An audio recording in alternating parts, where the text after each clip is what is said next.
Justin, welcome. What's going on, guys? Hey, how you Going doing? on? I'm great. What's How are going on? y'all? Doing good, doing Yes, good. sir. Thank you for coming. Man, thank y'all for having me. Glad to have you. Absolutely. So before we started, we were talking about AI, hmm right? So do you ever see a world where AI is gonna take over like real estate agents, for example? Man, AI is like so revolutionary. I do see that there will be a world that AI plays a really high impact in real estate. Right. To take over real estate completely, no, because real estate is a relational business. Like Mm-hmm. you're helping people navigate through some of the most challenging times in their life, whether it be the largest financial transaction that they're doing, maybe it be an estate from a death of a loved one or something of that nature. Maybe they're going through their own financial challenges or they're helping a child get their first house. Like those relational pieces, Mm-hmm. you can't substitute that Right. with computers and algorithms and things like that. So that part I think will always remain. But I do think a lot of the technical and transactional pieces of the deal, yeah, AI will play a major role in that. Yep. So, do you think at some point it would dwindle or decrease agents that's in the market that's not keeping up with the current technology? Yeah, if you're not using AI, you're already behind. Literally, Yeah, you're I already agree. behind. I mean, because the technology transforms so quickly. Mm-hmm. It grows faster than we do. It gains knowledge faster than we do. So if you're not using AI already, then you're kind of already behind the learning curve, Yep. and it's gonna keep stretching out ahead of you. And it's like, man, I just can't keep up. So yeah, I mean, I think that there will become a time where if agents aren't using AI, they're just not going to be able to relate to the customers. They're not going to be able to move at the speed of where the market and just overall transactions are happening at that point. Yeah, and I feel like this is just the beginning, Yeah. right? Yeah. Like with AI softwares out there these days, it's just so much information that are built into the algorithm that you can literally tell anything to some softwares and it will spit out exactly what you wanted the software to do. Right. And this is just the beginning. So I feel like coming, from this point forward, it's just gonna get even better. And like you said, if you fall behind the curve, you'll see that as a challenge for you. Right. But if you kind of go with it, it'll help you with your day-to-day job. Wouldn't you say that's Yeah, I agree. I mean, you still want to be relation based, like relational based, kind of having that skill set, but you want to be tech enhanced. sure? So of course the interaction amongst us physically and just in a normal space of normal communication, phone calls, working hand in hand as we're working through a deal, those dynamics like the emotional EQ or IQ of a deal that never changes. Mm-hmm. But again, from a tech enabled standpoint, is all right, how fast can I actually get somebody the information that they need? How detailed can I be without having to take 2 or 3 days to be able to go and research everything when I can give it to you in the next 5 minutes by just being using technology to help me move faster and to be able to enhance my overall customer experience. Exactly. Yep. So, how much? What percentage would you say of AI are you using in your business currently? I mean, I still kind of use a lot of the basics. I do use it a lot for like video editing, so social media editing and things like that. I like to kind of use it for stuff like that. I like to use it for property descriptions and ideas of things that I want to do in my business plans. So, I mean, I would call it like my $20 assistant. Oh So wow. ChatGPT, of course, there's a free version, but you also have a $20 upgraded version. And if you can get an assistant that can do a good bit of the clerical work Mm-hmm. for Wow. $20 a month, like Absolutely. How can you beat? you can't beat that. Wow. Yeah. Right. And we just want to say this episode is sponsored by ChatGPT, right? Open AI, we need a check. I love it. So, we went deep into AI at the beginning, but if we want to scale it back a little bit, today we're going to talk about contracts Mhm. and specifically residential contracts, right?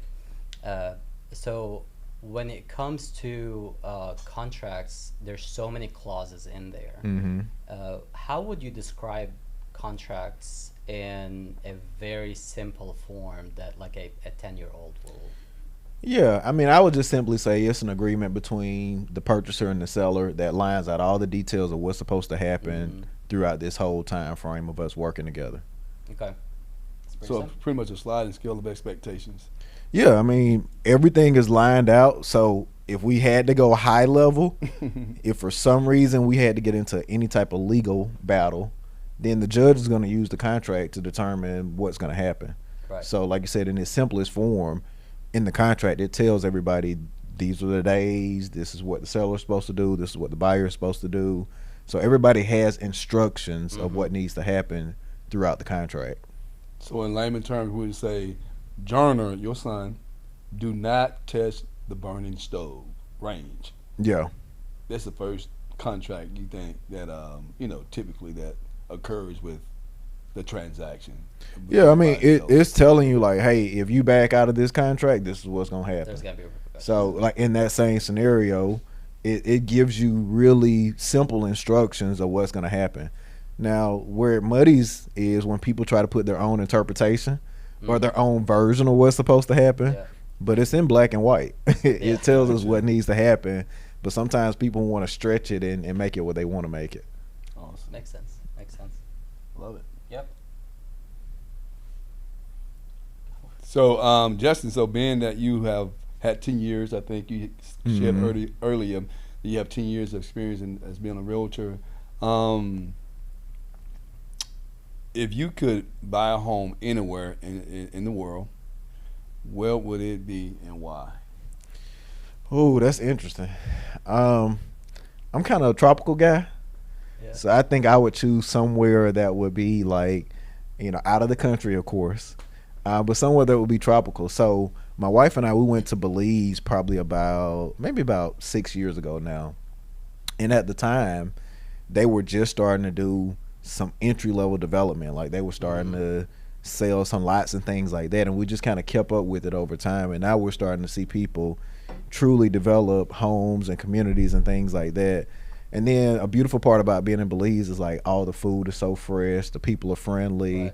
I mean, it's still like it's a small enough place where you can be in really good relationship and know everybody and have a great time.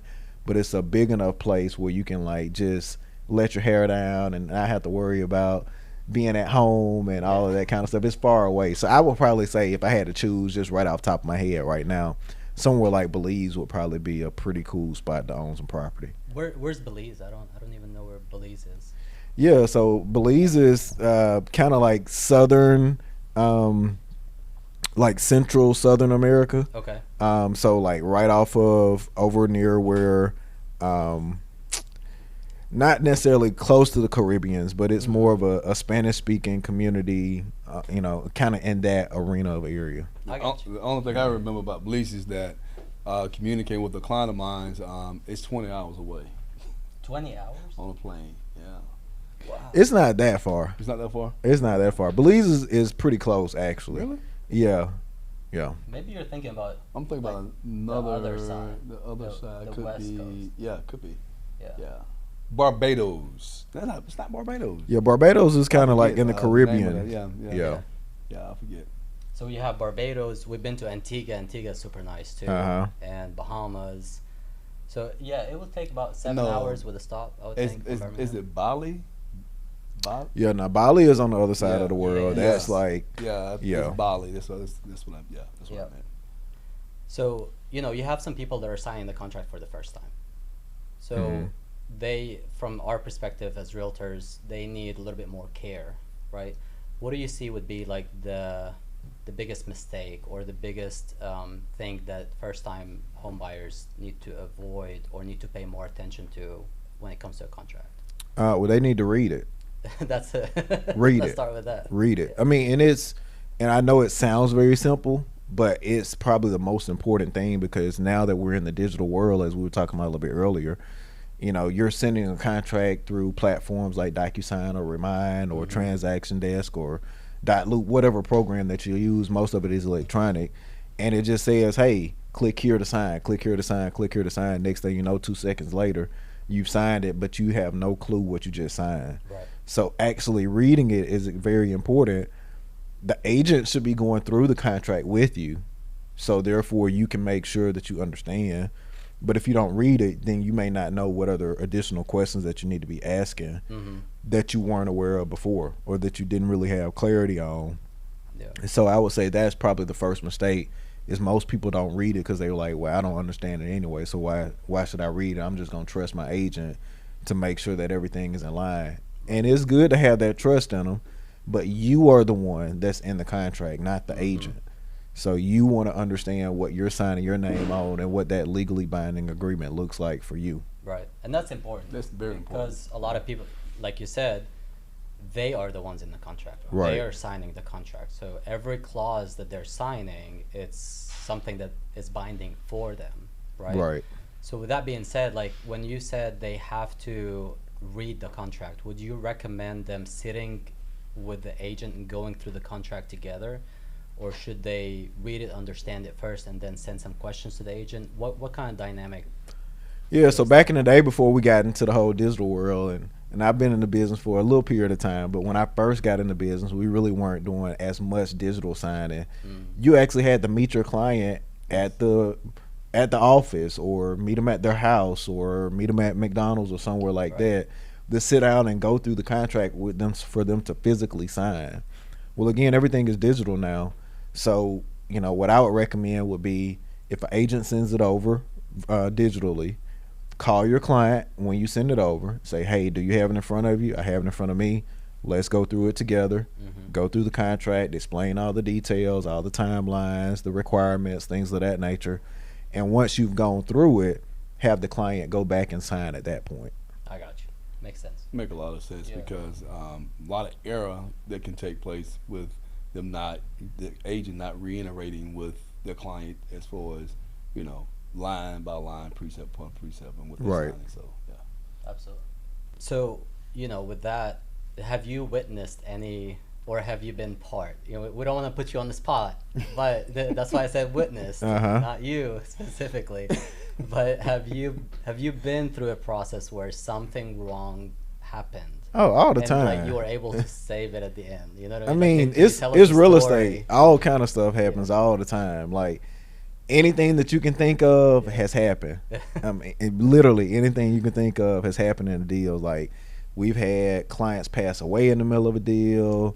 We've had altercations in the middle of a deal, like physical altercations. Like, anything you can think of has happened. It's real estate. But I would say, I mean, you run into a lot of situations, specifically where there are times where things may not be going according to plan with the lender and with the buyer on the financing side. Tensions are starting to rise on the seller side because they're like, hey, y'all keep dragging this process out. Like, I had one deal, I was the listing agent, and the deal kept dragging out so long, my seller was like, hey, I don't even want to sell to this person anymore. Wow. And we got to the end, and the buyer was approved, had a clear to close, and refused to close. So my seller, we ended up putting the house back on the market. 2 weeks later, the buyer came back and said, all right, I'm ready to close now. And we closed it. That's bizarre. But my seller, she was livid because, number one, the process had drug out so long, and she was just getting really frustrated. And then we finally got to the finish line, and the buyer was just like, I'm not closing. I'm just not going to do this. And, man, we had to keep them in 2 separate rooms. Like, they were in 2 totally separate rooms. Like, they couldn't be in the same room with each other because she probably would have had to come apart. Bad energy. Wow. Yeah. So with that saying that, so from signing to closing, what's that timeline look like? I mean, the average time frame is about 30 to 45 days, unless there's something major that's happening along the way. But yeah, normally it's about 30 to 45 days. Has anything what normally happens if it pushed past those 45 days? Yeah, I mean, some of the big things that probably causes it to get pushed, inspection. Okay. So like when you go through an inspection, trying to work through repair agreements and things like that, sometimes that takes a long time because you're getting additional contractors to come out and give you quotes and tell you what's wrong with this and things like that. You got a list from the inspector, but he's going to recommend you get somebody further out that can give you a further detail of what actually needs to be done, or trying to negotiate with the seller on what's going to get done and what they're not going to do, things like that. Those typically can push a transaction out, excuse me. And also when you have appraisal issues, like if you end up having a low appraisal, that could easily push your deal at a minimum 2 weeks, Because if you decide to go back and do a contest of the appraisal, then the appraiser has to go back, review additional comps, things of that nature, and then come back to you and say yes or no if they're going to change it. And it may take them another week to do that, just to review another, go back and try to redo the appraisal, things like that. Or again, if you're just running into lending issues, like the buyer and the lender going through things, somebody's had a credit issue, or they can't get the debt to income where they need to be, or something wasn't disclosed from the beginning and then it pops up and they have to try to figure out what's wrong. Seller liens, like seller had a lien on the property, they didn't tell you, especially if it's an IRS lien. Yeah. That can take forever to Justin clear. has seen a lot. Right. Shut a deal That down, can huh? that can take forever to clear. Anytime you're dealing with the government, or again, like if it's an estate and you have another sibling that hasn't come forward, and they find out that the other siblings are trying to sell the house without them and they're not going to give them any money, man, trust me, the list goes on and on and on. Right. So all these things you would say would void the purchase agreement? I mean, they could potentially void the purchase agreement if both parties do not agree to mutually extend the contract. Then yeah, it could easily void the agreement. I love that word when we was when I was getting my real estate license. The meetings of the minds. Yeah. They come into agreement on something that that's very personal and emotional at the same time. Yeah. Yeah. Yeah. And there's a lot of parties involved, right? Yeah. You got the realtors, you got the seller, you got the buyer, have the lender, title company, Right. attorneys, all of that kind of stuff. So everything has to come together for the closing day to take place. Yeah, I think Otherwise, it's most not people happening. probably don't realize, but it's a minimum of 20 hands that touches a real estate transaction before it closes. Yeah. At minimum. That's So insane. you got to get all those people working in the same direction, the rowing the boat at the same pace in the same direction in order for this thing to go according to plan. Right. So let's role play a little bit, right? Yeah, so let's let's role say play, yeah. I'm the seller Okay. and I have a house on the market, and the house, we get an offer, right? And we go through the negotiation. They like the offer. What's the next step, right? The contract. Let's say the contract is signed. What would the seller expect the next step to be in that process of the 20 people that are involved in it? Yeah, so I mean, for the seller, they're doing more of the sitting back and waiting. So the buyer will end up turning in their earnest money. The buyer would schedule the inspection. Sellers would leave for the inspection. In the meantime, the contract has already gone to the title company Yep. for them to start the title search. So that's kind of where the seller is at that point. It's like, all right, hey, is there anything that's going to come back on title that we need to try to get cleared? And that's what they will be working on in the meantime in order to get that done. Outside of that, the seller is also just waiting on, is there going to be anything that's going to come back on the home inspection repairs that we need to do in order to make this work? So the seller is more so sitting back and waiting, which kind of makes it a little bit more uncomfortable for the sellers. They're basically waiting for Correct, because information they're to not react. doing as much. Correct. The buyers are doing most of the actual doing stuff. The sellers are more so kind of sitting back, waiting on the buyers to do their part. Yep.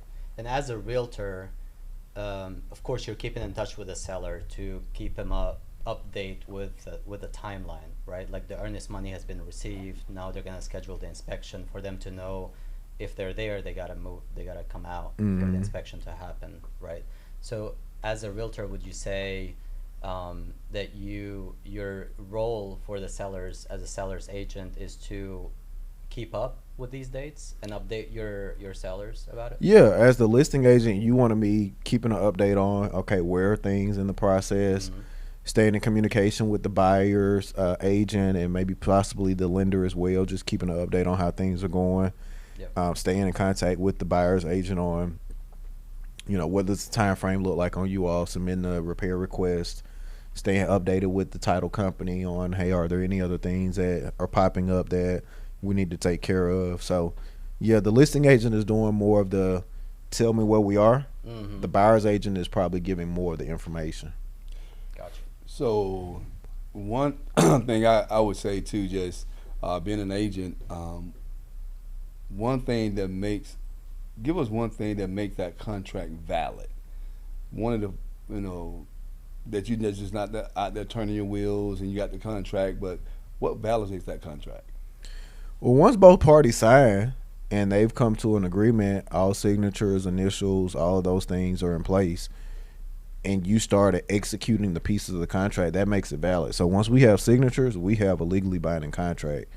Now, of course, in our contract, the first thing that happens is the earnest money. If the earnest money isn't turned in within a certain period of time, then that could void the contract. But once you have signatures and a meeting of the minds, then you have a valid contract. So where the money coming from? Who gonna pay for it? I mean, just a lot of time, I deal with people just with money issues and like,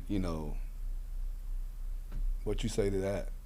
When you say where the money comes from, are you speaking of like for the buyer? Yeah, for the buyer when they purchasing a home, like do you validate any information on lender or?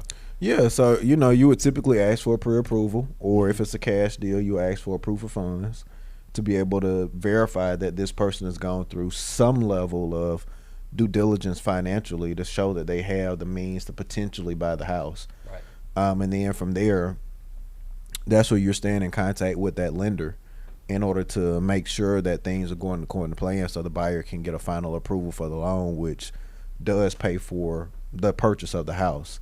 Or if it's a cash deal, then you're not maybe keeping in contact as much with the bank itself. But, again, cash deals close fairly quickly in most cases. Yep. So, once you get a proof of funds, unless it's a bogus proof of funds, because we've seen that before as well, you can pretty much bank on at least there's not going to be a money issue. Yeah. Gotcha. Okay. So we're so with this, we're trying to keep it to a point where with a contract subject is super complicated, right? It can get very, very complicated. So if anybody's watching this and they've never been through the process of buying a house, at the beginning, the first stage is basically submitting the offer with a pre-approval letter, hopefully, right? And then what's the period for the earnest money to usually? Right. So our contract says 3 days. Okay. And once you have a signed agreement, the earnest money is supposed to be turned in within 3 days. Now, again, if you all have a different written agreement, then that time frame can extend. But if you're just following the terms that are already written in the contract, it says 3 days. Would you say 90% of the time they just keep it the same at Yeah. 3 days? Most cases, unless it's a unique scenario Sure. where, somebody's having to mail it in from somewhere else or something like that, or somebody wants to hold the earnest money until after the inspection is done, or unless there's just hey, I'm getting paid next week, I'm gonna pay the earnest money. I just need these, this to clear my account first before you all cash that check. Then there may be times where that earnest money deposit is extended out. Sure. So I don't know about you, Leo, but Yes. I heard, I don't know if it's true, Okay. that sometimes that earnest money is in jeopardy, Yeah. right? Yeah. So can you expand a little bit on this? Why would the earnest money, basically the earnest money in terms of, let's say, other words, is initial investment, right? So let's say the earnest money is $5,000. That's initial investment, the buyer's telling the seller that I'm serious and I'm putting this money down, right? So in that term, why would it be an issue? Can you expand a little bit on the topic Yeah. of why would the earnest money be an issue? Yeah. At what stage does it become an issue? So the earnest money is simply an advancement towards your down payment or your cash to close. That's literally what it is. Some people say it's good faith money. Some people say it's to show that you're serious about buying the house. Some people say it's some skin in the game. But essentially, it's just an advancement towards your cash to close. Your cash to close includes your down payment and any closing costs that you're responsible for. This earnest money goes down at the beginning to go towards that, so it's credited to you at the end if you all are successful with making it to closing. But earnest money is always a touchy-feely it's always a touchy-feely subject because everybody's always fighting over the earnest money. Yeah. Who's gonna get it if something happens? Things like that. And the real answer is, no matter what happens in the contract, both parties, the seller and the buyer, have to mutually agree of where the earnest money is going to go if we do not close. So it doesn't matter how many people plant their flags in the sand. It don't matter how many people want to fuss and argue and fight and stand on business and say I'm the one that's right. At the end of the day, the way that our contract is written and the way that the rules and laws are in Alabama, you have to have a mutual agreement, a mutual release signed by both parties stating where the earnest money is going to go. Gotcha. So does the attorney play a role in that at some point if it get a little touchy-feely and they can't come to an agreement? Unless you've gone to court and get a release by the judge, nobody has the right to release earnest money except you all come to a mutual agreement and have a mutual release signed. Now, there are other terms that you may see in other contracts that may call it a deposit. That's different. A deposit may be different. It's under different rules. But if it's considered earnest money, then these are the dynamics of how earnest money is dispersed in a dispute. Okay. Yes. So with this, you said a lot, and thank you for all that great information. So I had an incident happen one time as being a realtor that, because our next question pretty much going, how can you as an agent ensure your buyer gets everything that is promised in the contract as far as the home itself, say mirrors, doors, and that type of thing. I had an incident happen one time where all the mirrors in the house, like seriously, all the mirrors in the house was taken out. I'm looking like, but for that particular seller, they never put that in the contract that they was taking sentimental stuff that was given from mom, dad, and great grandparents that they had installed in the house when they built the house. Right. They took those things out, but we had no agreement that they would take that stuff away. So, I mean, have you ever? Yeah, all the time. I mean, I had that happen at the beginning of the year. We had it in the contract that they were supposed to leave the patio furniture. Sellers didn't even think about it. They ended up selling the patio furniture. My buyer got there, and the first thing they did was like, "Where's the patio furniture?" So we had to come to an agreement. There was money exchanged in return for the patio furniture not being there, so they could buy new patio furniture. So you have things like that happen all the time. This was just a happenstance situation, but there are times where it just is not clear what's supposed to happen with all of these different fixtures and personal property is what we really call it. It's not clear what's supposed to happen with these things. So when you have scenarios like that, there are times you're able to negotiate it out, and sometimes the buyer just says it's not even worth the fight.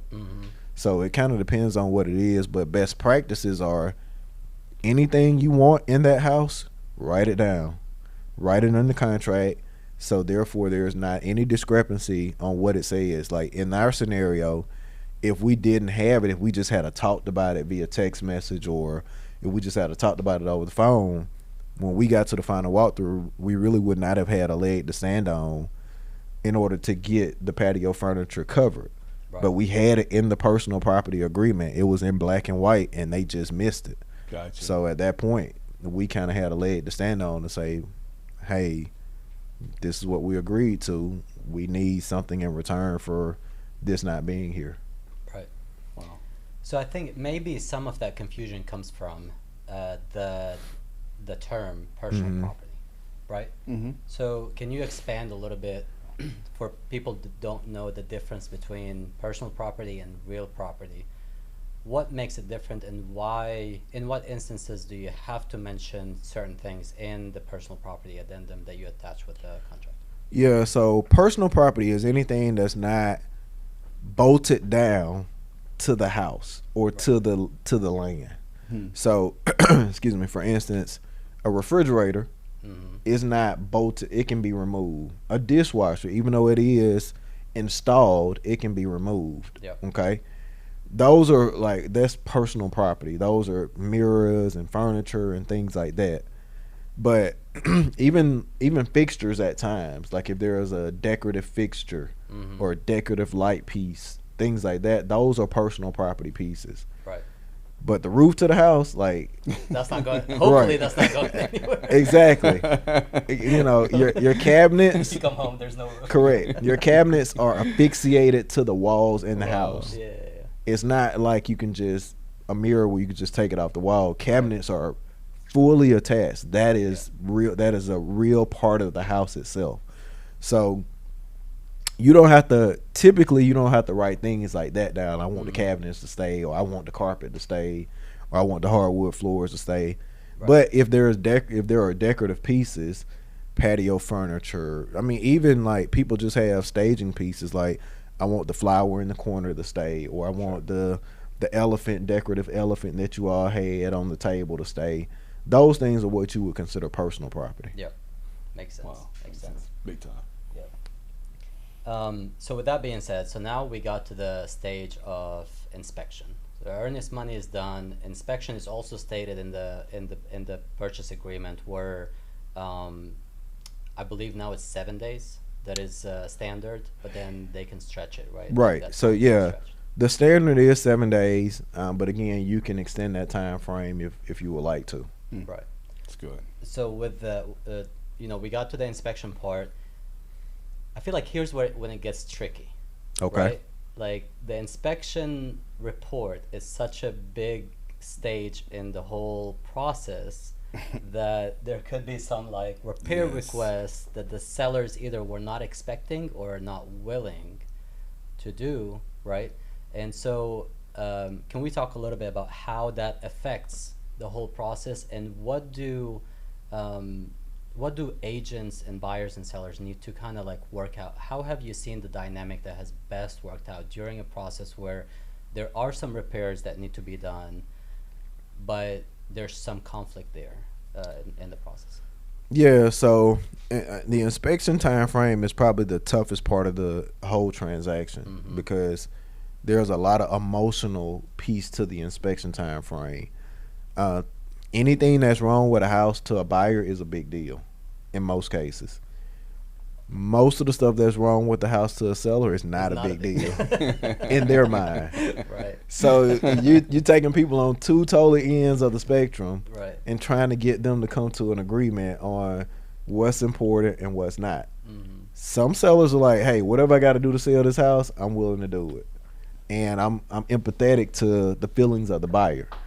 Some buyers are like, I'm finna take this seller to, I'm finna take them behind the woodshed and take them for everything that I can get. Right.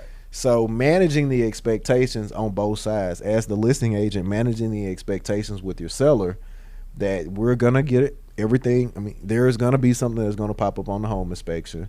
There's not a home inspection that's ever been done that nothing has shown up. So expect that there's gonna be something on there. Expect that they're gonna ask for something.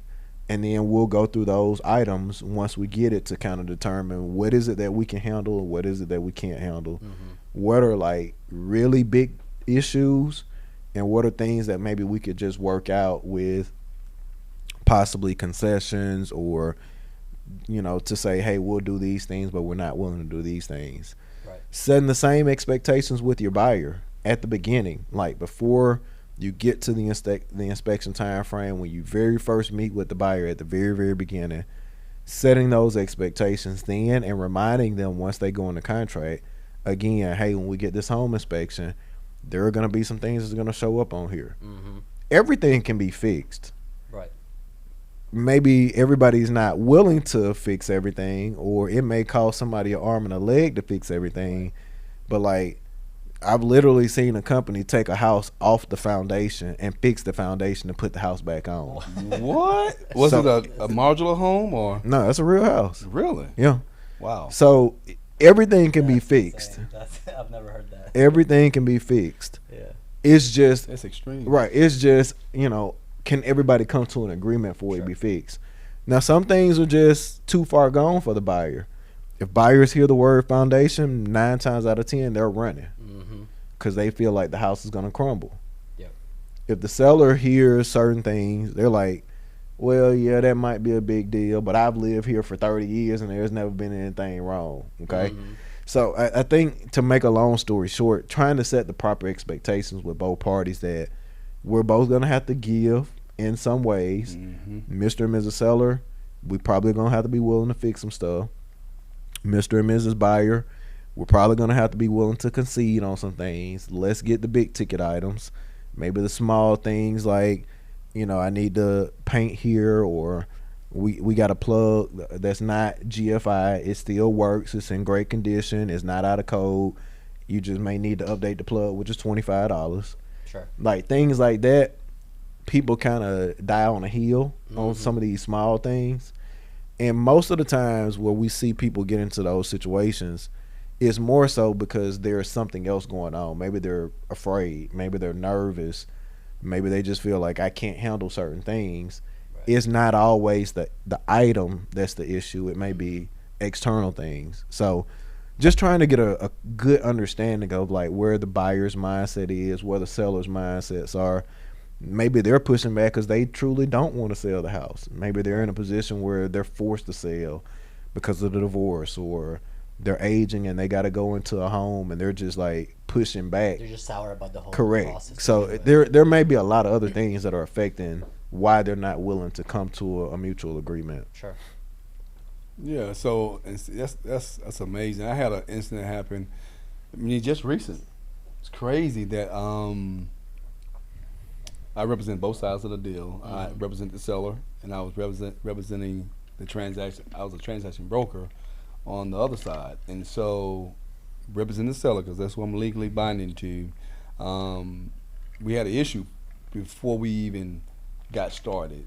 Our tendency to walk the property with the seller, and and see things that I want to kind of talk to them about if there need to be anything talked about. But that was a bowing wall in the basement.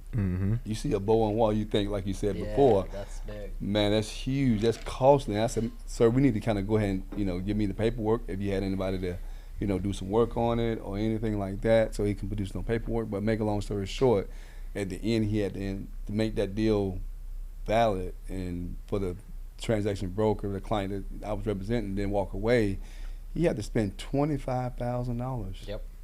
Like you said, it was fixed, but it was a lot of hard palpitation going on with that situation. So, but yeah, man, that's great information, Justin. So, moving on. We're talking about, during this conversation, what struck me is, as realtors, we're in the middle of this process with parties that never met each other, right? They don't normally, the buyers and sellers don't meet each other until the closing day, right? Unless they magically come to the house and the sellers are there and they say hi to each other while the seller is leaving the house. Most of the time, we are in this process trying to navigate, because there's a lot of emotions, and sometimes, like, let's say you tell the buyer, hey, the seller's not going to fix this, and not knowing the seller, they're thinking, these are really mean people. Like, why wouldn't they want to fix this for us? Because they don't know them. Right. But you, as an agent, you have a relationship with your seller, and they're not coming from a position of like trying to be, like hard about this process. Right. But it's just really tricky navigating two parties who don't know each other, and try to get them to the closing table. And be especially like-minded. with the whole inspection. Especially with the whole inspection thing. So building expectations, what you said, is very important, because as an agent, again, that's your role mostly in that whole process, is what to expect. You have gone through that process so many times.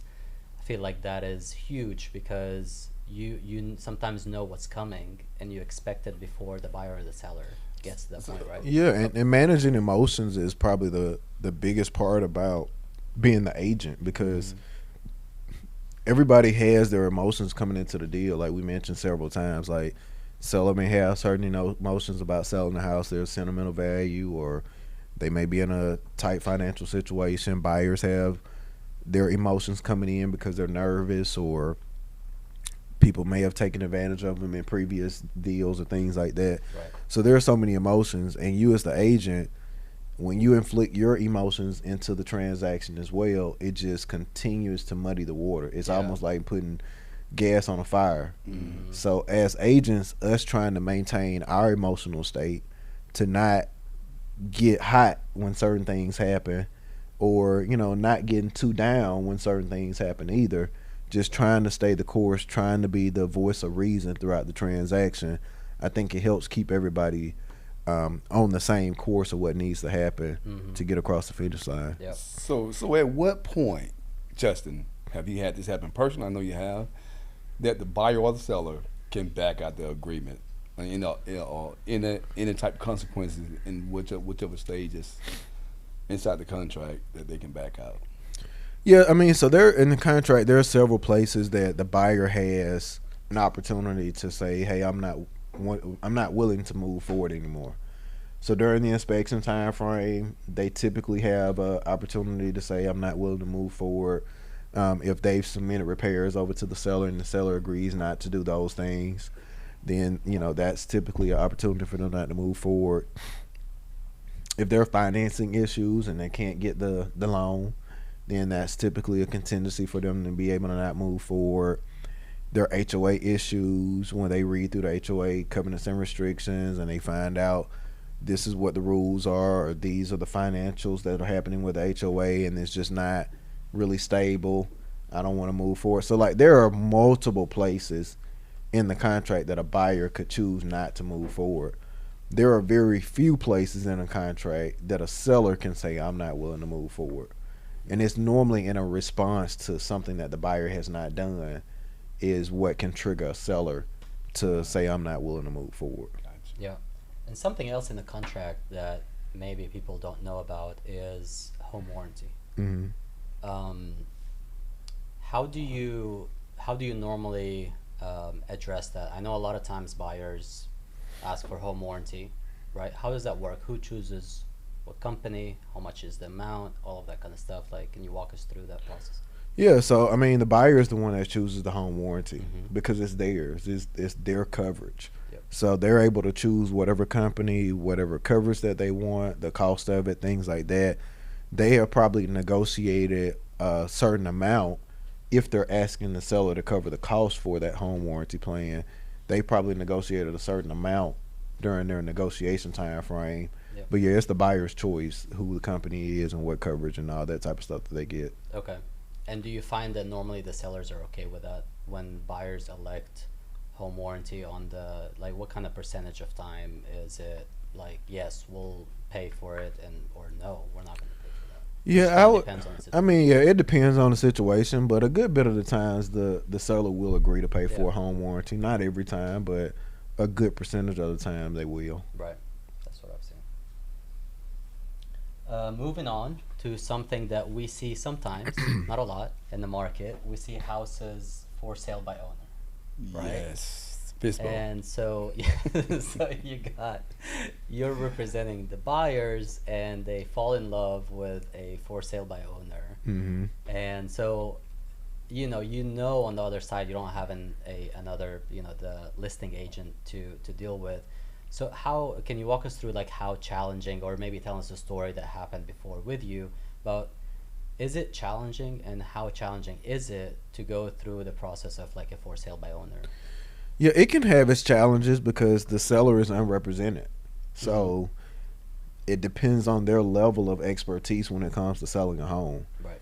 Many people think I can just stick a sign in my yard and show up at closing. Mm-hmm. And that's all that it requires to sell a home. So as the buyer's agent, you may actually end up doing a little bit more than you expect to try to just hold the deal together, because the seller may or may not have a whole lot of knowledge about what to do. Right. And of course, you're not acting on their behalf, but you are acting as much as you possibly can for your buyer in order to get this thing across the finish line, which means you may have to go above and beyond in order to make that happen. So all FSBOs are not challenging because some of the sellers do have experience, but they can be very challenging because a seller may not have any experience at all. They're expecting you to do everything. They don't know who to talk to. They don't know how to navigate through all the stuff that's required as the listing agent, all those things. So, you could have some that are challenging. Yeah. But like, as a realtor, you can sell your house for sale by owner, right? So if you're a licensed real estate agent, then you are actually selling a house, any property that you own it still is the broker's listing, Mm-hmm. because you are a licensed agent, and of course you have to disclose you're a licensed agent. But yeah, if you hold a real estate license, you're actually selling it through the brokerage, Right. because you are, it's not your listing, it's the broker's listing. Mm-hmm. Now, of course, if you don't hold a real estate license, then you can truly be a FISBO. But if you hold a license, You you have have to, right, to you have to disclose that, disclose it. and the listing belongs to the broker. So at what point, like during the FISBO, we're gonna talk about commission with the seller, and they'll know a lot of times what, like you said before, on how the transaction transacts. Yeah, you have find yourself dealing with a deal like you just talked about, that you have to negotiate with them that you're not going to be paid 1% commission, or your commission you charge. This is your, so walk us through that process if you ever experienced that. Yeah. So the new term is compensation. Okay. So the new term is compensation. Okay. But you are in, when you go in for the initial negotiation with the for sale by owner, you're having that conversation up front. And many agents will have the conversation prior to showing the property to their buyer. Are you offering any type of compensation to a buyer's agent, or to an agent that brings a buyer? Seller may say yes, seller may say no, or seller may say it depends. Just bring me something, and then we'll decide from there. So at that point, when you all present your offer to the seller, then that's the time that you want to start having the discussion about the compensation for the buyer's agent. Now, the seller may agree to pay the full compensation that's been requested. Seller may say, I'm only willing to pay a certain percentage of the commission, or excuse me, the compensation that's being requested. The buyers may choose to help with bridging the gap on whatever compensation has been requested by their agent. So seller may pay some of it, buyer may pay some of it, but there are multiple ways that the compensation can be paid. But that is a part of the negotiation once you submit that offer, to get that in writing, so you know what's going to be offered or what's going to be paid to the agent that's representing the buyer. Yep. So Justin, because you said there's 20 people involved in the process, 20 plus sometimes, right? There are some expenses in relation to contracts, right? So can you walk us through the closing process of the whole agreement? What kind of costs would sellers and buyers expect during, like, when they go at the closing? How, I know you can split it half and half, sometimes it's different elections in the contract, but what kind of type of costs are associated with the Yeah, so some of your standard costs are going to be title and attorney. Mm-hmm. So that's your title search, title insurance, all of those things. The cost for the attorney to close the deal. Those are standard costs. If there is a lender involved, then you have your loan closing cost. That is a cost typically that's responsible for by the buyer. Mm-hmm. The buyer can elect to ask the seller to help them cover those closing costs. So that could be something that's negotiated. Seller's closing cost is typically any compensation that's going to be offered to a listing agent, or that's going to be offered to an agent that's representing the buyer. That's part of their closing costs. You normally have your recording fees on both sides to, like, record the deed and or record the mortgage, things like that. The seller has their own portion of the title that they're paying for to offer an owner's policy, Yep. things like that. So those are your typical closing costs, but I mean, they could expand, once you start adding in things like your, if you had like a septic inspection, or Right. if you've had a termite bond or a termite wood infestation report. Sewer inspection. Correct. Like, there are multiple things that can add into those closing costs, but your basic stuff is typically title, attorney, Mm-hmm. compensation, and then any closing costs on the loan side. Yeah. And then your recording fees and things like Yeah. that, taxes, that kind of stuff. So Justin, another question is, in the contract we have the financing clause. Mm-hmm. And a lot of people think that they have to put 20% down, right? I know we're not lenders. I know Right. we're realtors. We're not giving any financial advice. Let's just, put that out there, Yes, right? absolutely. People need to go and talk to their lenders and explore Yeah, the yeah. options. But if you want to give people out there the idea about what kind of loans they can get, what would you say the most popular loans are?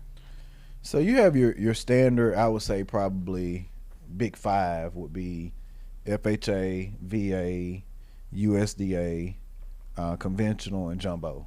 Those are kind of your big five that Mm-hmm. most everyday people are going to get.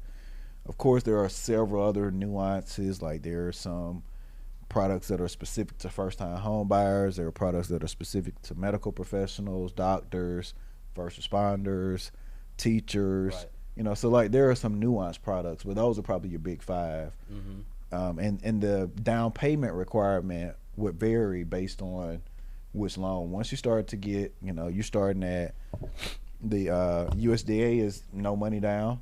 Okay. Then you go to FHA 3.5%. Conventional typically is 5%.